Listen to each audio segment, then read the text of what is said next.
Нұрсұлтан Назарбаев 1940 жылы 6 шілдеде Алматы облысы Қаскелең ауданы Шамалған ауылында дүниеге келген.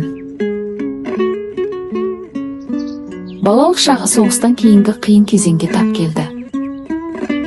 Әкесі Әбіш пен анасы Әлжан еңбекқор, қарапайым жандар болған. Нұрсұлтан кішкентайынан еңбекке ерте араласты, отбасына көмектесті, мектепте жақсы оқыды. Бала Нұрсұлтан оқуға, білімге деген құштарлығы ерте жасынан байқалды.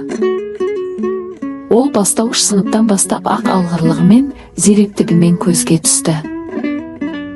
Ауыл мектебінде оқып жүргенде үнемі үздік оқушы болды.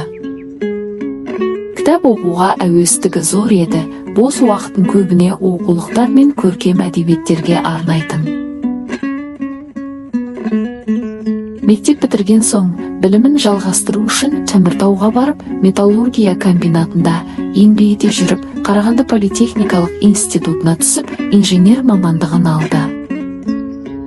Жұмыс пен оқуды қатар алып жүргені оның еңбекқорлығы мен білімге деген ерекше ықыласын дәлелдейді. Ол жас кезінен үнемі өз білімін жетілдіруге, өзін дамытуға ұмтылды.